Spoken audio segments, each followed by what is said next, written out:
Welcome to another great, awesome edition of Marketing Unleashed. I'm Jeff C. from Mainly Pinterest Tips and Social Media News Live, and we've got I don't know if you've known this, but there's been some news about Instagram, and we're going to be talking. Yeah, just a little bit, and we're going to be talking all about that today. Elisa, how are you doing?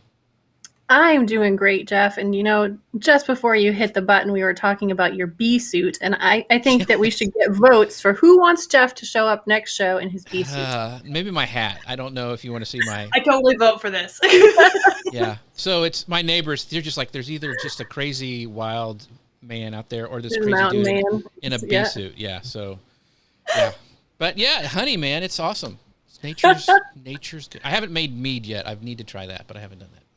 Oh, cool. So enough about me. We're here to talk about Jenn Herman, who is an amazing person.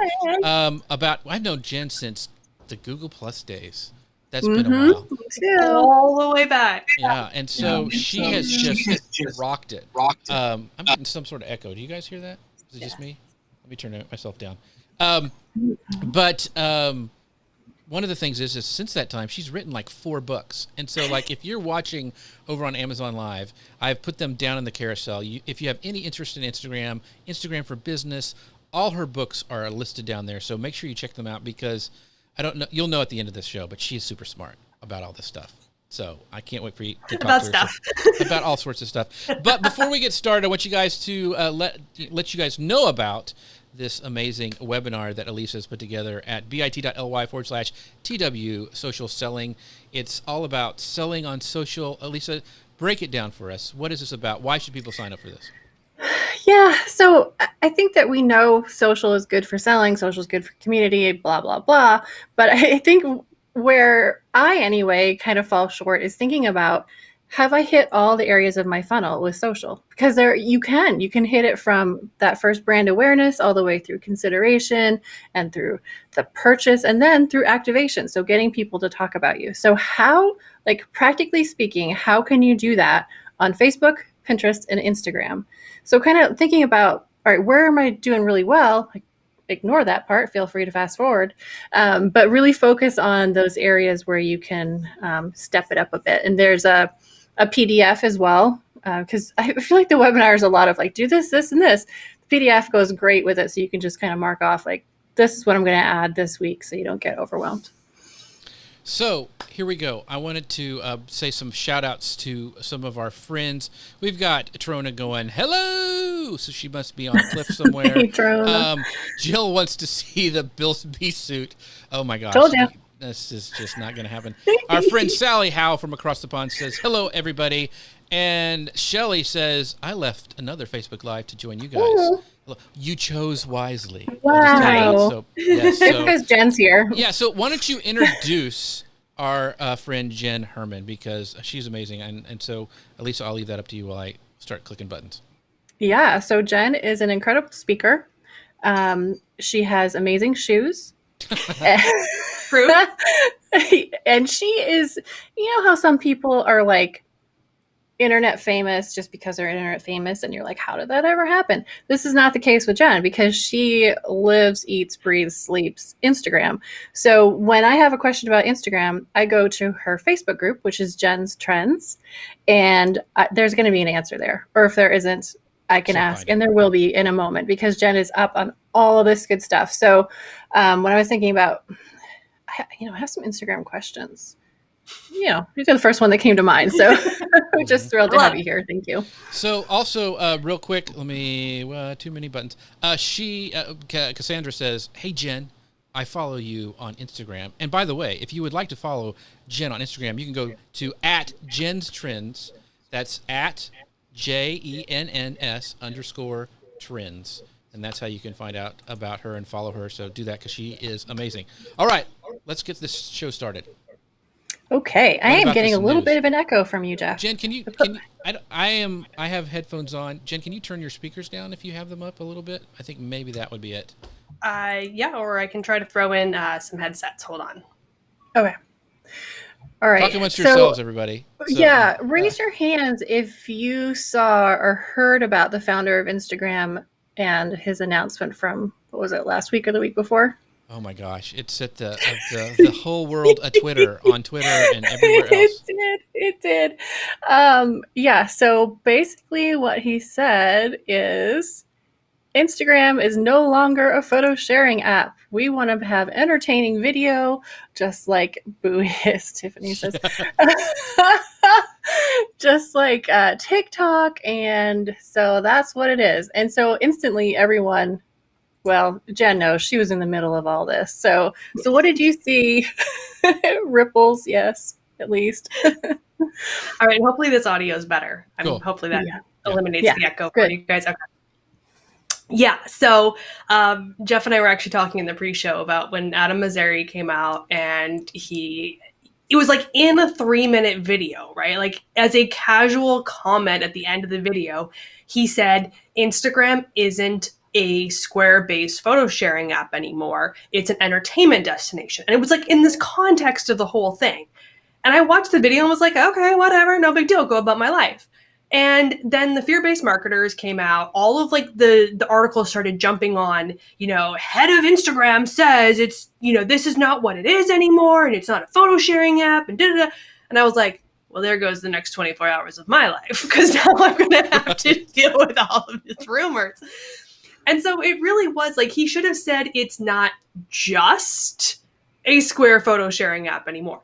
But in reality, it never was just a Square photo sharing app. It was originally for filters, and then it kind of evolved into a social media platform, and then it kind of evolved into, well, we'll do some videos, and then it kind of evolved into, well, we'll do stories, and we'll have carousels, and we'll have ads, and it's never been just that. Even though when it first started, it was the Square photos, but it was never just with that intention. So it's definitely one of these things that, it was massively taken out of context. Nothing about Instagram is changing. The fact that they had to do research to realize that Instagram is an entertainment destination makes me want to, figure out how I can get on, that paid research team. Right. But I'm like, who needs research on this? Like, of course it's an entertainment destination. Like, you're not going there for news. You're not going there, to do your job. Like, it's clearly for the average person, it's entertainment. You're going there to watch. Just asked you, yep. Right? So, like, yes. Go ahead. So I was going to ask. So, but yes, it's going to be more than that. But didn't he also kind of say that we are going to put more? I don't know, weight would be the word, but more emphasis on video and the entertainment and the short form stuff. And like Lori says this, she goes, they have already been favoring videos and showing them more as a social media manager. This is exhausting.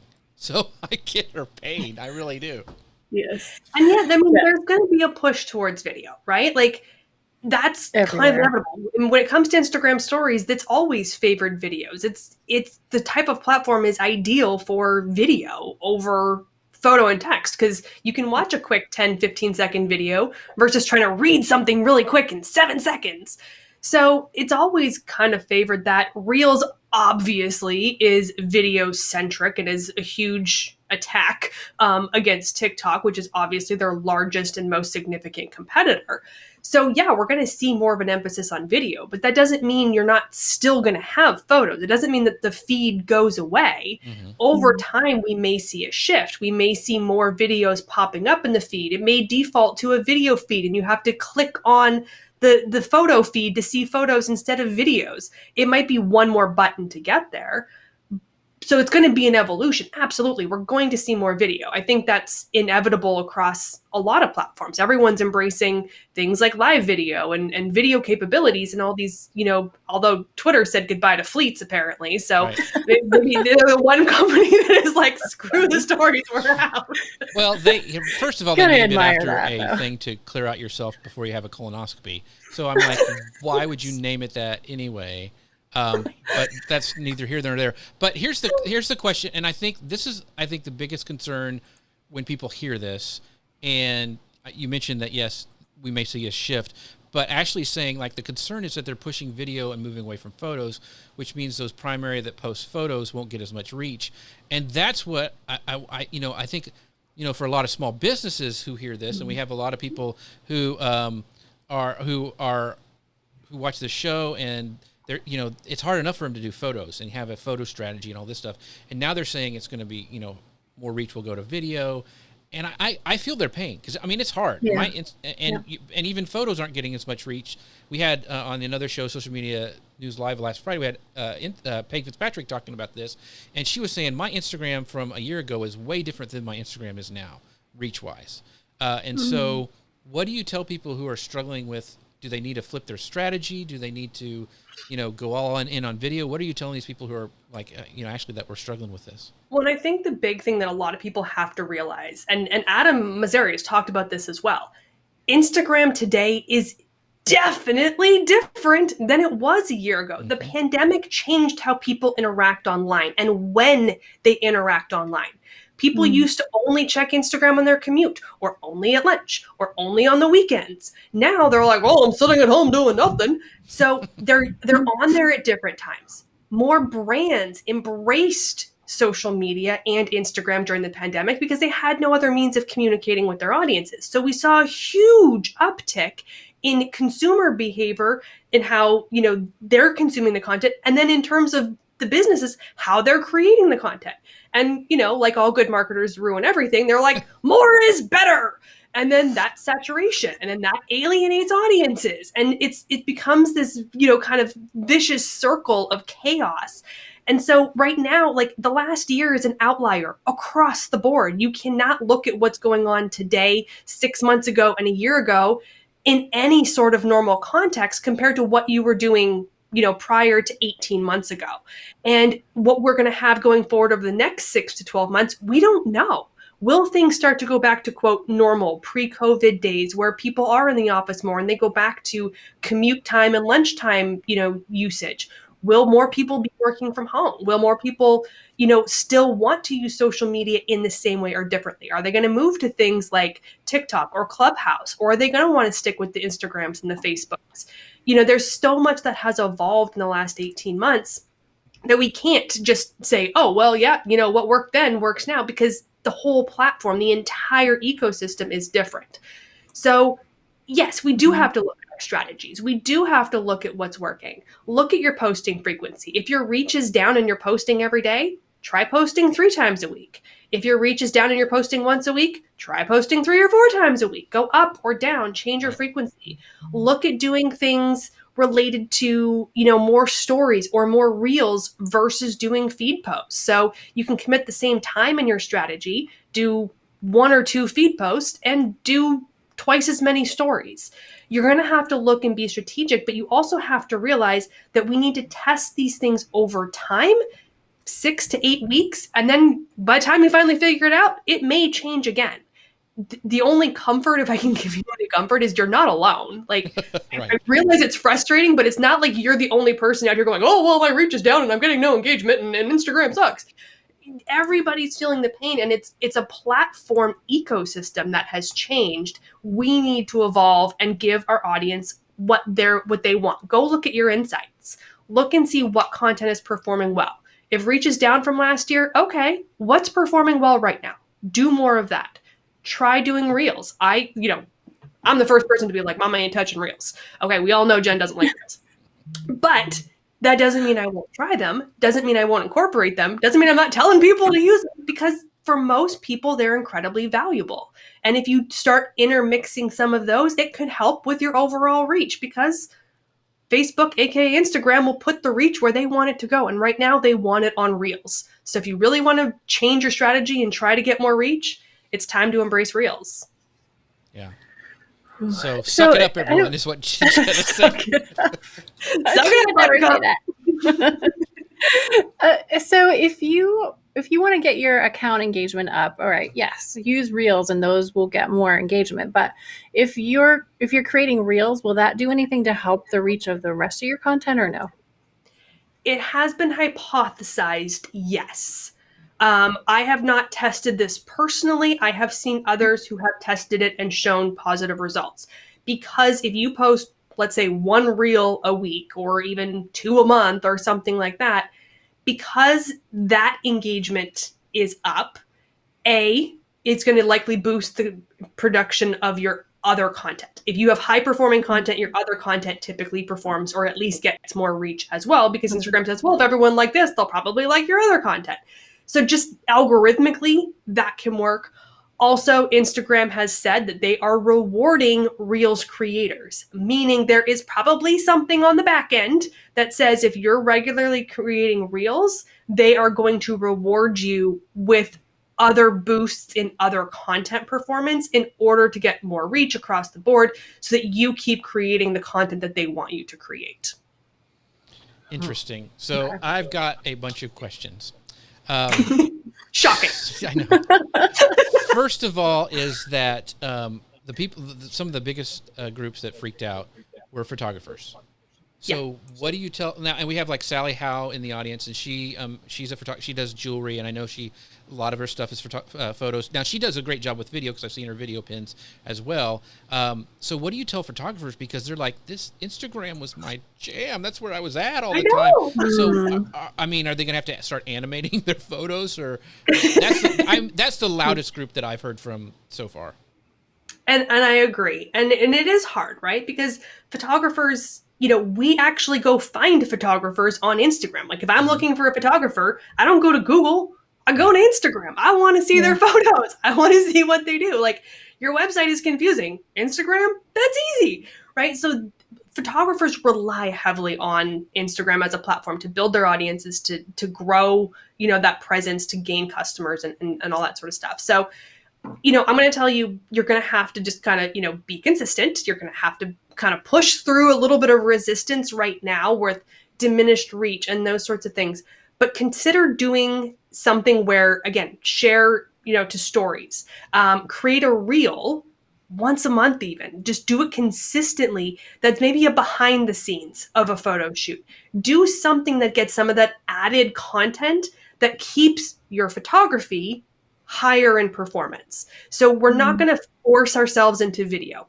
If you look at my profile, I think I've posted like 5 videos in like 8 years. Okay. Like I don't do videos. I do videos elsewhere. I go live. I do things like this. I do YouTube, but I don't put videos on Instagram for the most part.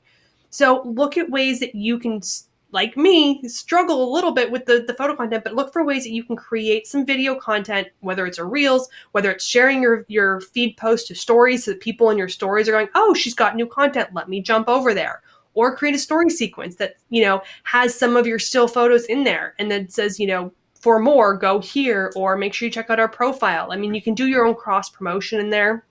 Look at other means, when you're doing anything online, right? Whether it's even on Facebook, if it's on, Twitter, Pinterest, whatever else, you can always cross-reference back to Instagram, right? So you can have one photo that you put over if you have people in other platforms and say, for more of this, come over to Instagram. Like, drive people to that content.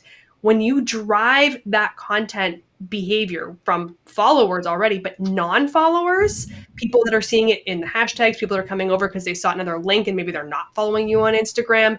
They're, coming over because they saw it shared in somebody else's story and they're coming over.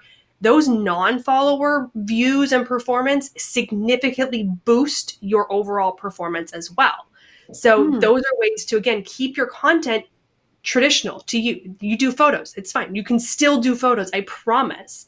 But we need to find ways to make sure that people are seeing that with some boosts and other tactics. But once you establish, like, your audience knows you do photos, like, they're going to see your photos if they're interacting with it.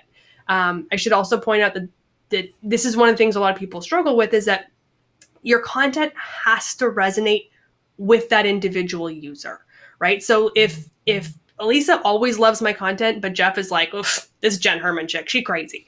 And, if Elisa's always looking at my content and interacting with it in any way, even, it doesn't have to be a like, a comment, a share, anything recognizable. If she just swipes the carousel, if she reads my caption, if she's doing anything positive like that with my content stays high in her feed. But everyone else's performance has very little impact on Jeff's feed, because if he's continuously ignoring my content and pretending like, I don't care about it, it's irrelevant to me, it's not appealing to me, it's not catching my eye, I'm not stopping to look at it, then I start to rank lower and lower in Jeff's individual feed, regardless of what other people are doing. So the popularity plays in. I know, Jeff. I mean, come on. We're starting liking your post now. Yeah. the popularity plays a factor in search, but not in your users, your actual followers feeds. So you really need to look at those insights. Look and see what's performing, what types of content. Is it when you have the behind the scenes content? Is that what gets the most engagement? Okay, commit to doing one of those a week, because that's going to keep the engagement up. If it's when you post photos of your dog, post the photo of the dog, keep your engagement up, and then that helps keep all your other content up as well. So, Elisa, before you ask the next question, I want to, because I didn't do this at the start of the show, I want to make sure, because we're rocking it right now with viewers and comments. It's just like crazy. So if you know of somebody that you're like, oh my gosh, they're talking about Instagram and what's going on, feel free to mention them, call them into the conversation down below. Even if they watch the replay, this is just, already Jenn has dropped a ton of great stuff. And sprinkle the love across the interwebs. We'd love for you guys to let other fellow Instagram enthusiasts know about this and what the heck is going on. So I know, and if you look in the comments, I mean, people are helping each other like crazy over there too. Yeah, because there are a lot of people talking about animating photos and all this stuff that you can do in Canva. So I tell you, our community is the best. Another favorite tip is carousels, because carousels give you the double exposure, right? So if you have 2 or more photos, then if someone doesn't interact with your photo the first time they see it, Instagram, the next time they log in, will show it to them again with the second post in the sequence, whether it's a video or a photo. So it's double the exposure if people aren't interacting with the first one. So post multiple, like if you're a photographer, post multiple photos from that photo shoot, 2 to 10, whatever you want. Not all the time. We don't want to overdo the carousels and like totally saturate our audiences, but it's another way to boost that performance. Or do 1 photo and 1 video, or like an animated photo with a photo. Like, use those carousels to mix in that content and give yourself that added exposure. Awesome. Tons of tips. All right. IGTV. Oh God. Tell me about it. I'd like to just set you up. Can I plead the fifth on this one? Can I take a pass? We haven't spoken of it, and I wonder why. IGTV. This is one of those situations. Someone actually said this in my group. We were talking about something yesterday in the group, and about it was about fleets and about forcing things on audiences, and like we're kind of like, well, maybe Twitter just like actually realized no one cared about it, and rather than forcing it down our throats, IGTV, they decided to kill it. And so we had this banter kind of going on about IGTV in there in one of the comments, and it is unfortunately this thing that Instagram just won't kill, even though it has died probably a handful of times and been resuscitated, and they keep trying to keep it alive. IGTV will never be successful unless they bring it in app. And while you can view an IGTV in the feed and then click keep watching, how many people click keep watching, right? Most people, it has to be really good. Feed, right? You have to really get their attention. They're either going through stories or they're going through the feed. And if it's not in that, people don't want to click keep watching and leave and go somewhere else. Additionally, Insta. It's always been short form. It was meant to be instant, brief snapshots of your life. It was not meant to be a 20-minute video. Instagram is the platform that people typically flip through and scroll through when they're in line at the grocery store or at Starbucks, or in those quick environments where they don't want to sit and consume large form or long form content. So IGTV goes against everything that is native to Instagram with quick, accessible, short form content. Now, doesn't mean it can't be successful. Doesn't mean that you can't still use IGTV. I personally have told all my clients, anybody that asks me, I'm like, do not create content exclusively for IGTV unless you are the outlier who's having crazy good success. If you can create regular content on IGTV, by all means, do it.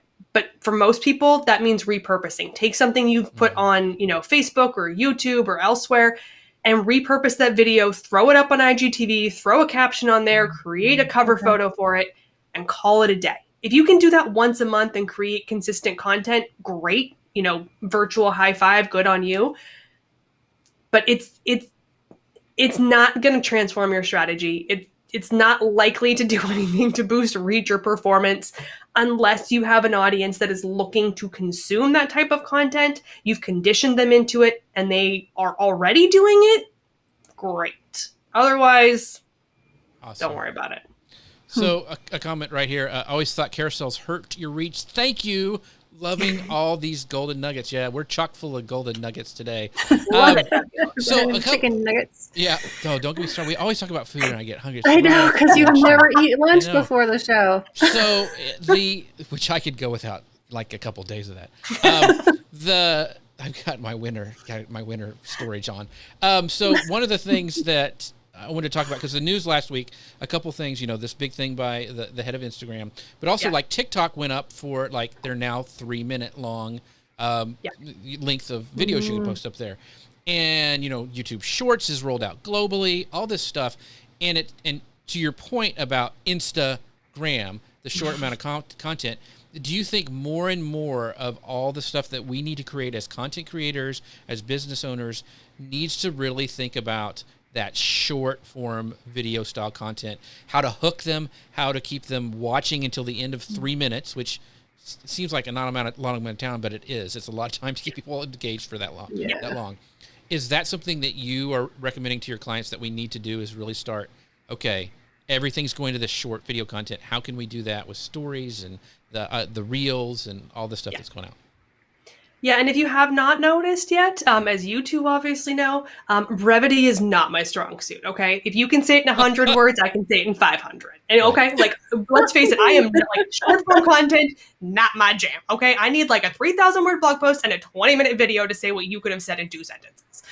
So I am not a fan of short form content, but that is the direction. And I've been telling people this for at least the last probably, 18 to 24 months, as we saw, the pickup with stories, as TikTok started to gain traction.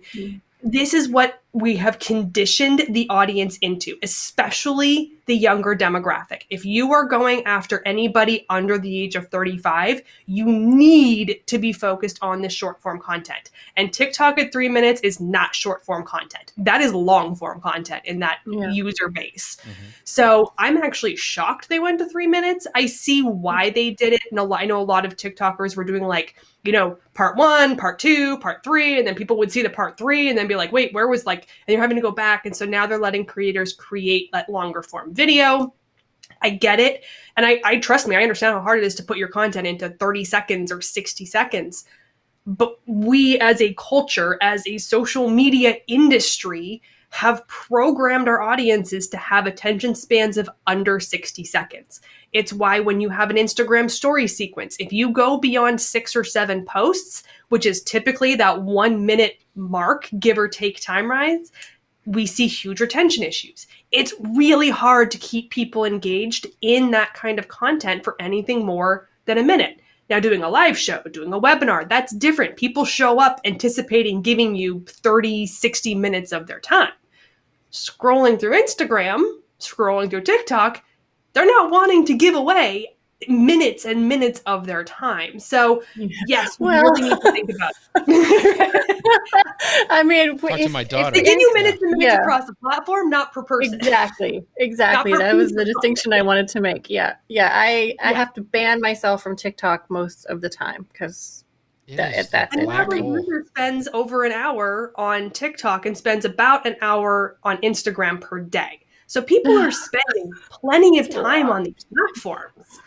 Yeah. But it's that they want to consume quickly. And if it's a short piece of content, they want to go back and watch it again, right? They like the looping videos. They want to watch that, guy fall on his face 13 times in a row because it's hilarious. But they don't want to watch a 3-minute video about it, right? They like the 20 seconds first. So it's how it's consumed.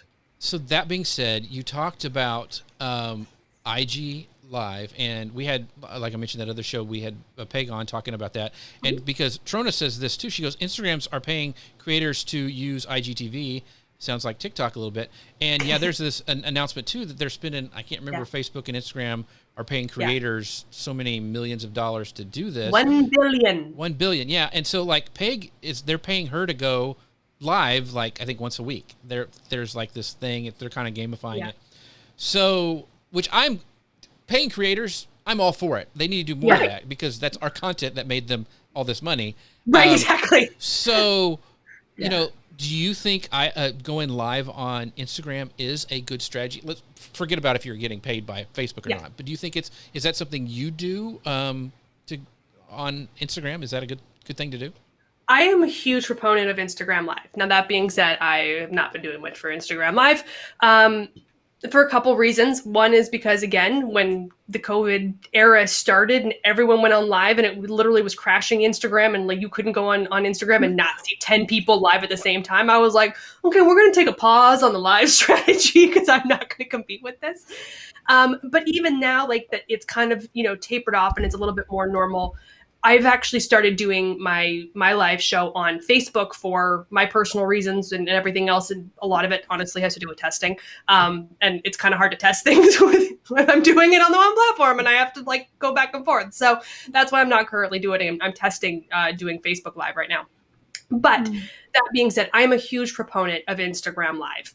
And I think it's an incredibly powerful way to connect with your audience. I work with a lot of real estate agents and I'm like, go live, like, please go live. It's such a chance to give people a real interpretation of what's going on, a real experience of what is happening, getting to know who you are. Like, you can watch an edited YouTube video where you've cut out all the ums and the ahs and the stumbles and the made up words, because I'm notorious for making up words in sessions.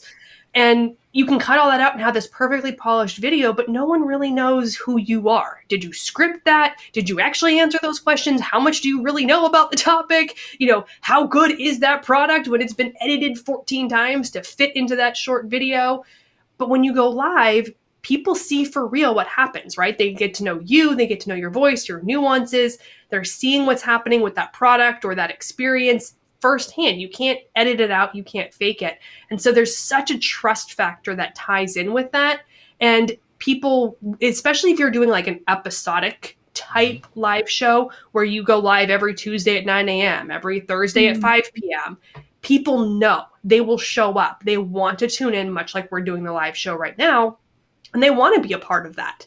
But you have to make it consistent. If you're just spontaneously showing up randomly live at weird and random times and people aren't expecting it, it's of course going to be harder to build, you know, any sort of live content strategy off of that. Awesome. I have a dumb question. There are no dumb questions here. Okay, what happens to your Instagram Live when you're done? Oh God. That's a good question. It's not a dumb question because they keep changing it. Okay. So now Instagram Live, when you are done, can go to IGTV. That's it. Oh, it does not stay with your stories for 24 hours like it used to, which is stupid, if you ask me. And again, this is Instagram trying to like breathe life into IGTV, where they're like, oh, okay, if you don't show up live for the live show, you have to go watch it on IGTV. It gets people onto the platform. The problem with that, replay views are down significantly for everyone that I've talked to that does IG Live, because they used to be able to get people to watch it in the stories for 24 hours. So you knew if I went live at 9 a.m., but you weren't going to be able to watch it till 5 p.m., you knew it was there and you knew you could watch it and you could make the time for it. People don't want to go to IGTV and they're not going to see it, right? In the live replay, in the stories, it was still there. It still showed you it was there. Now that it's an IGTV, it's not there. Well, and it's such a bad idea. Couldn't you share your IGTV once it's to the replay on your live to IGTV? Couldn't you share that to your story? You can't. Nope. What? That's ridiculous, Instagram. Because when you do an IGTV, you can do the share, right? You can like share it to your feed, not when you're doing the save. It just saves it to IGTV. But you can't go back into your IGTV and save it from there or make a story? Or share it to your feed? Yeah. We got it all figured out, Instagram. Come on. Come on. Yeah, come on. So we'll speaking tell you for free. of things that are, you're talking about your audience on IGTV. We have the best audience here. We really do. You guys are awesome in the comments. By the way, before we go too much further, I want to make sure you guys, for our audience, we have this great thing at bit.ly/TW Social Selling. It's an awesome webinar to help you with some of this stuff. I think a lot of it you could apply to Instagram. Instagram's in there, yeah. Yeah, so go check it out. Alicia's put it together at bit.ly/TW social selling.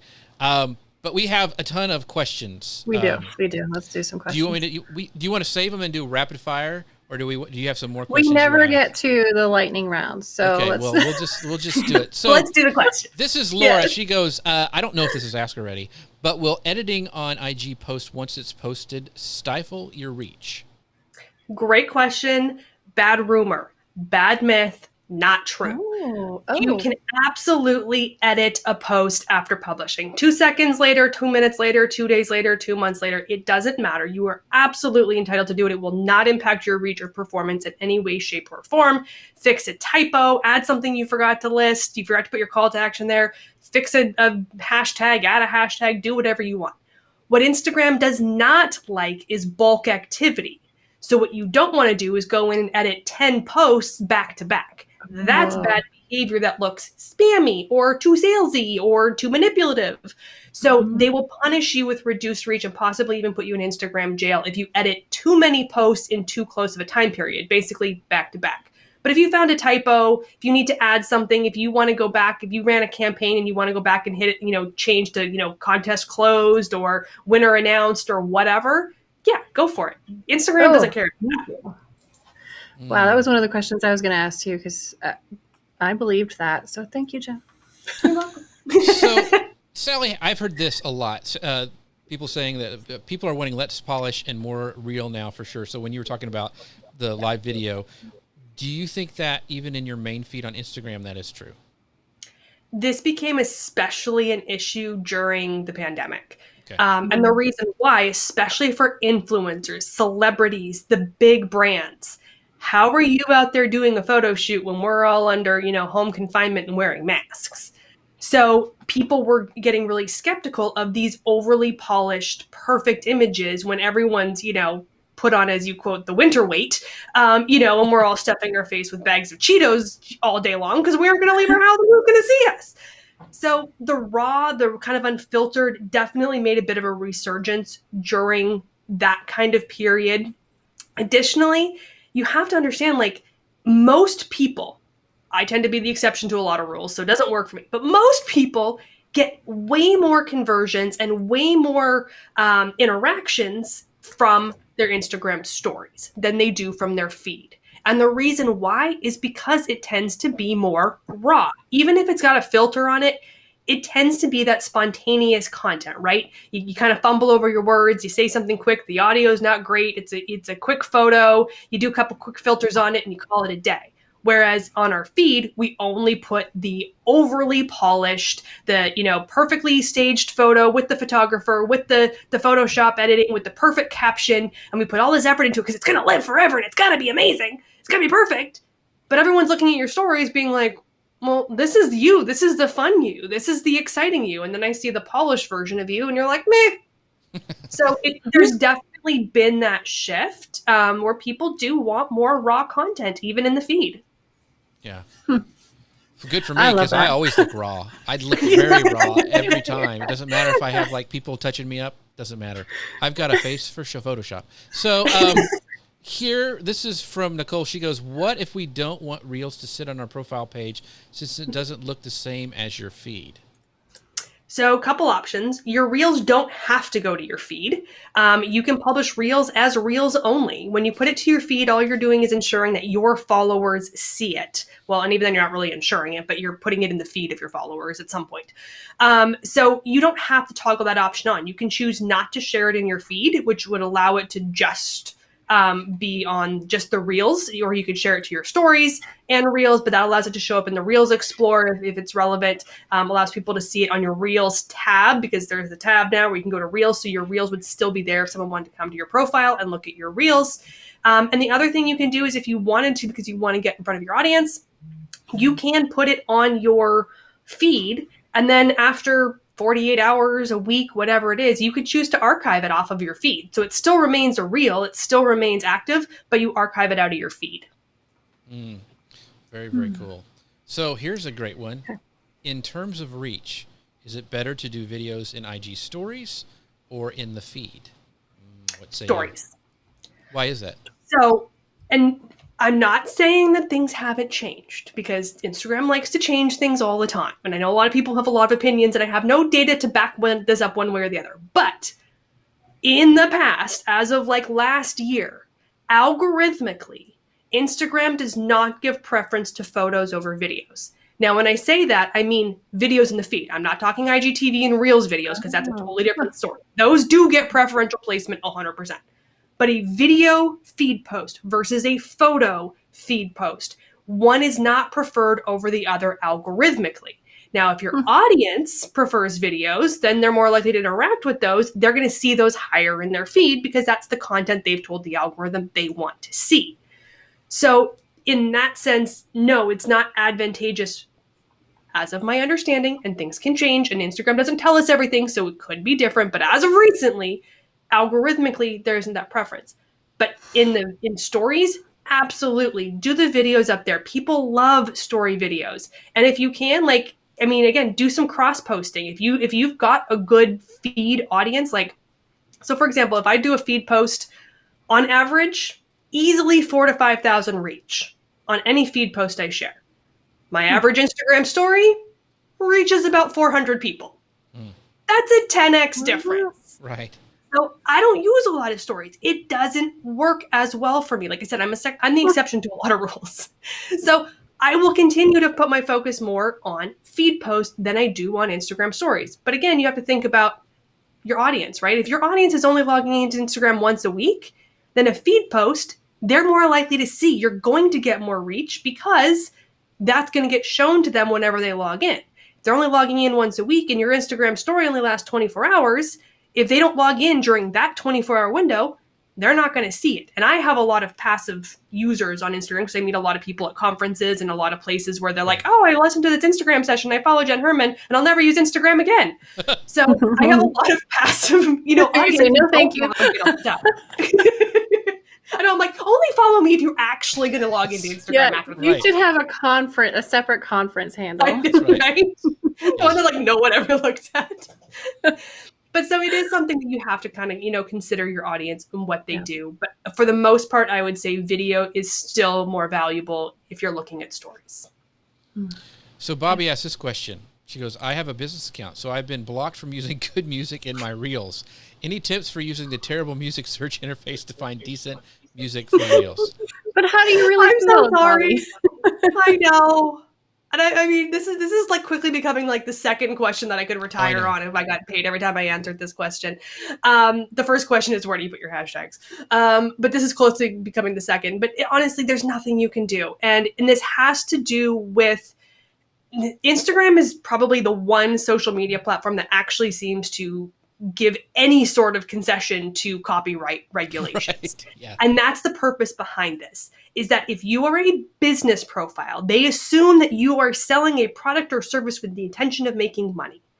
Therefore, if you are using royalty music, not royalty free, if you're using music that deserves to be paid, then if you technically are using it for business and you're making money off that music, you have to pay royalties on it. Just like every time you see a movie and there's music, they've paid for the rights to use that music in that movie, that TV show, that commercial. They buy the rights to that music.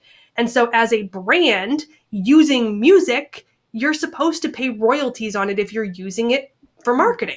And that's the reason why it's in that kind of environment where they say you can't have good music, you can't have pop music, you get the royalty-free library, and it sucks. It is crappy music. I know. Right. And some people get the music sticker and then they take it away, or they get the good library and then they take it away, and it kind of goes back and forth. Depending on your business model, if you switch to a creator profile on Instagram, that will typically give you access after a period of time to the full music library, meaning instead of being a business profile, you sign up or you transfer over to being a creator profile. The downside to that is then you lose all API access, which means you can't use scheduling tools, right? Tailwind. You can't use reporting tools, like Tailwind, and you can't use chatbots, which have rolled out now to Instagram. So those things are only available to business profiles. So you kind of have to pick your poison. Do you really want the music, or do you want the API interactions? And you cannot go back. You can switch back and forth as much as you want, But Instagram's not going to be like, oh, you switched to a creator profile, here's the music. Oh, you went to a business profile, great, we'll take the music away. Oh, great, here you go. Like, you can't go back and forth that quickly. You have to, kind of commit to it. And it does go back and forth, like you get it and you don't. It's just, you never know when you're going to get the sticker, I guess. So we got a few more minutes with Jenn here. So you guys are asking some great questions. One of the questions I have is these new sharing stickers. I have not used those. Can you explain what those are and what their purpose is? It's confusing. Okay. I'm like, this is complicated, okay? And to point out, this is a beta, this is a test, this is not rolling out. Okay. Or at least it's not rolling out yet. Maybe they'll do this. So for the last, 12, 18 months or so, Instagram has been complaining about how people share feed content to stories and how that typically does not get as much engagement. And they have discovered that most users don't like seeing shared content because it's not organic and natural to the stories environment. So they keep testing all of these different ways to share content. They're not saying they're going to take away the share feature. They're trying to figure out how to do it in the best organic way possible. So this current test, which is very complicated, is you get a sticker. So what you would do is you would create your story like normal. So I could take a photo of me, I could take a photo of the scenery, I could do whatever to create a story like normal. And then with the sticker, you click on that, it will populate all the recent feed posts that you've seen. So it has to be one that you've actually scrolled through the feed and seen. It'll populate it. Then you can choose which one you want, and then it puts that as like a square sticker on top of your story. It's getting confusing, right? I'm like, how does this work? I'm like, how does this make it organic? You still have this big giant square of the original like screen grab of the original feed post now just slapped on top of a background image. Like, this doesn't necessarily make it any more organic, but hey, this is what they're trying out. So it is kind of complicated where right now, if you have the share feature, right, you see a post in the feed, you click the share icon, share to story, boom, done. Like, you create your story around it.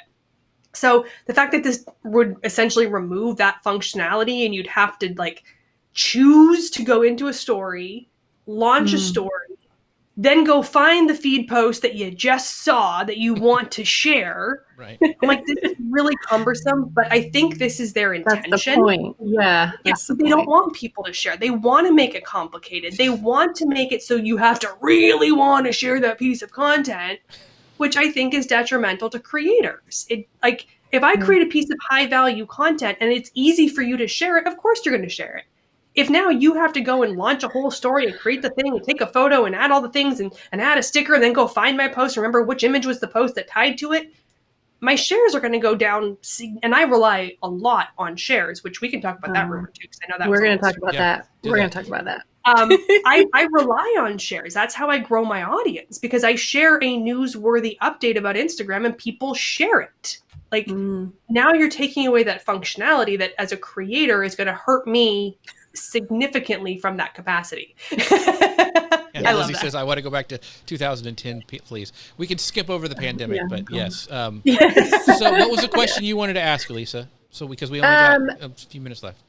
Yeah. So one of them is about saves. So that was a question I've seen in the saves and shares. Yeah. Saves and shares. Are they better than likes and comments or just like swiping through a carousel? So this was the rumor that started back in I think it was January. This picked up steam and surfaced heavily. I addressed it in February. It seemed to have died off, and it seems to have resurfaced heavily again in the last As they month. Do. Yes. Right? I'm like, oh my God. So no. Again, algorithmically, if I look at your content, if I swipe through carousel, positive ranking. If I click ... more to read your caption, positive ranking algorithmically. If I scroll past your content and go back to it, positive ranking algorithmically.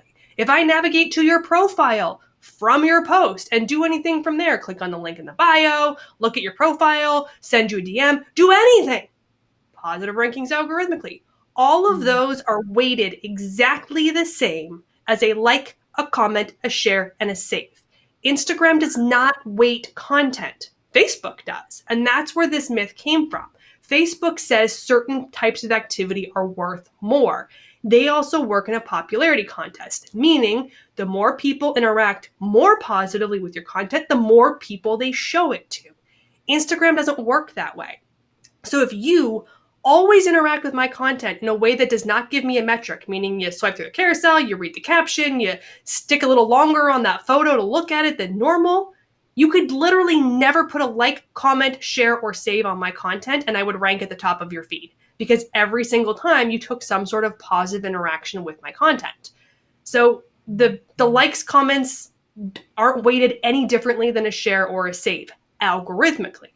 So you're not going to get any more reach or anything else in that way. Now, that being said, we want shares and saves because obviously saves have people coming back to regurgitate our content. It was valuable to them. That means that's high quality content you're serving your audience. We want that. We want shares. Shareable content means it's high quality. People want to tell more people. That's how you help grow your audience.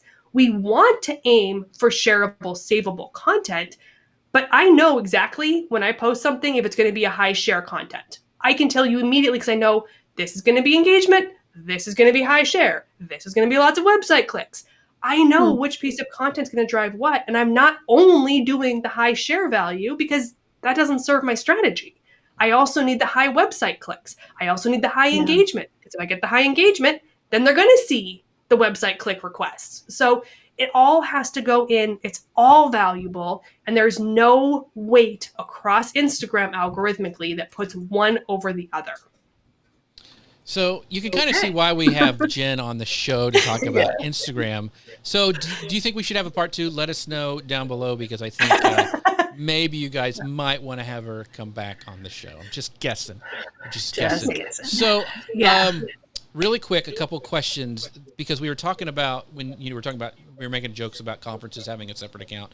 And Sally asked this really good question though. She goes, "Are you better deleting your passive followers, Jenn? Because Twitter, that was a thing. You would delete the inactive people. What are your thoughts on this?"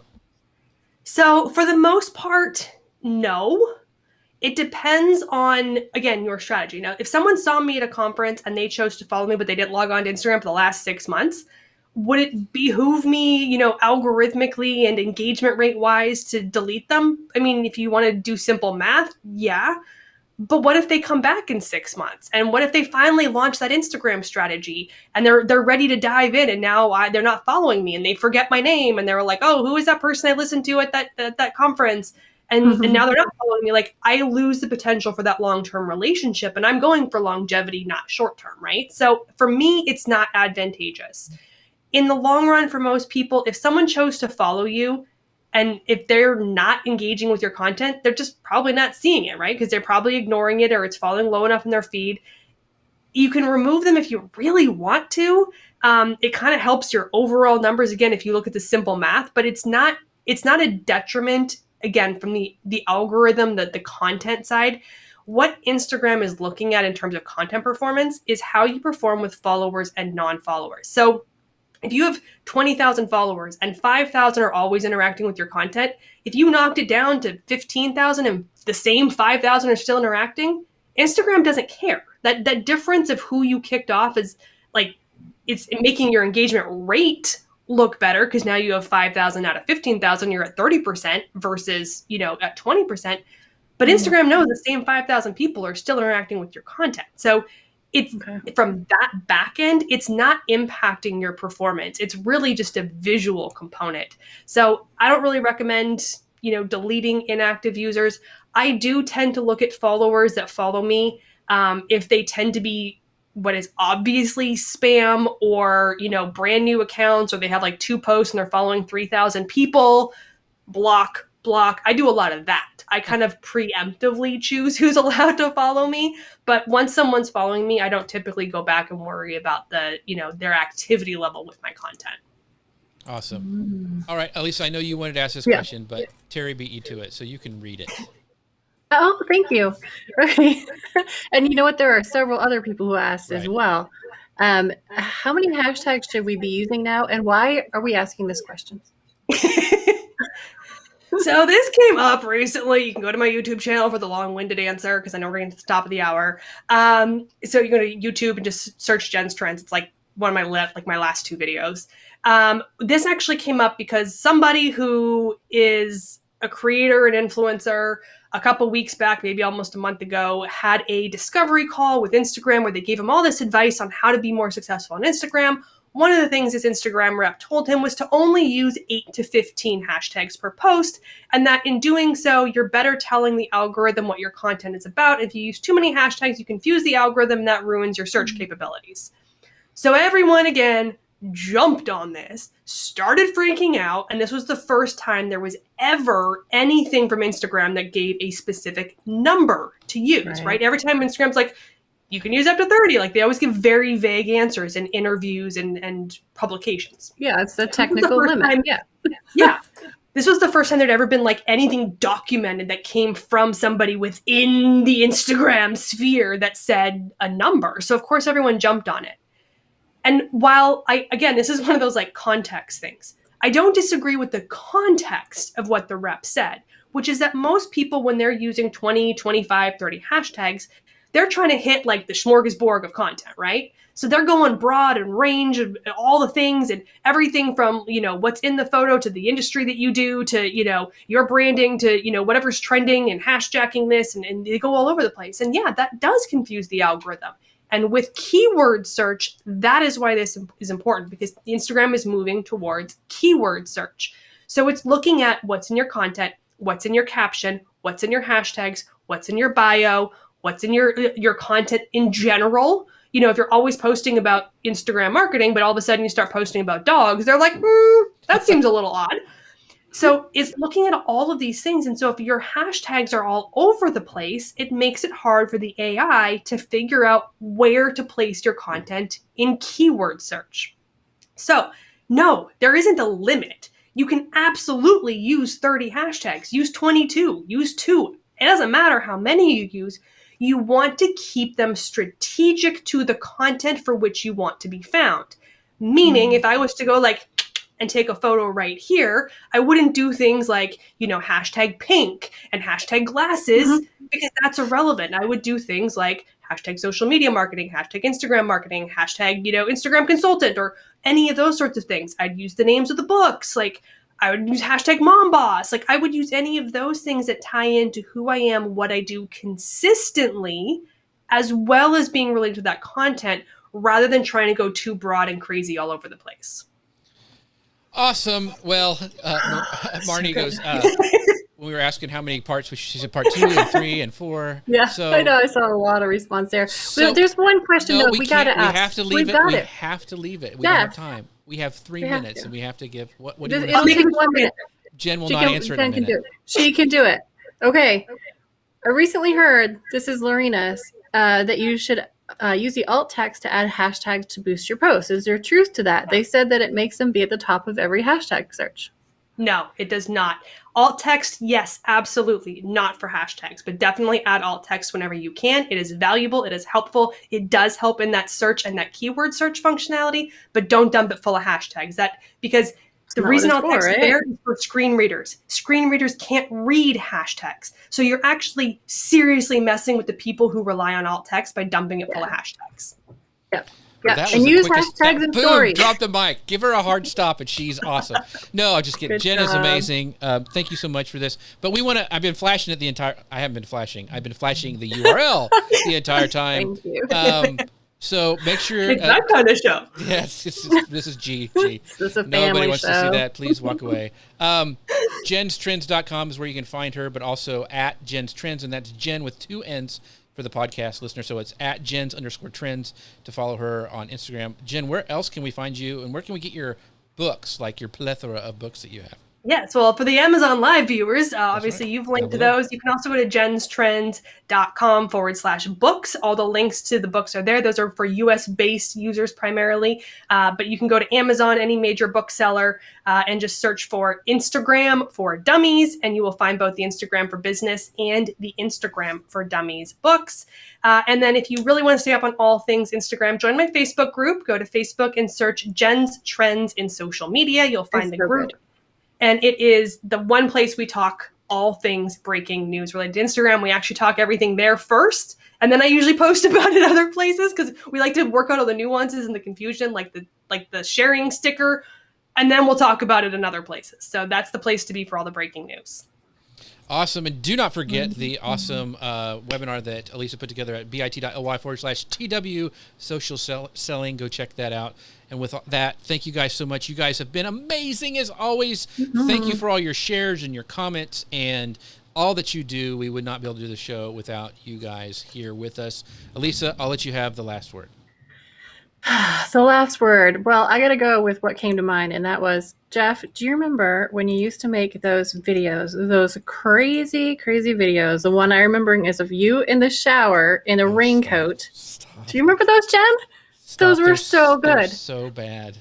They're so YouTube good. somewhere. And yeah, you need to be doing that for Instagram. That's my last tip of the day. There we go. I want those are reels. That is reels gold right there. So good. Yes, just repost it. Yeah. Everybody follow Jeff C to make sure he does it. Yeah. Thanks, everybody. We will see you next time. Same place. Bye now.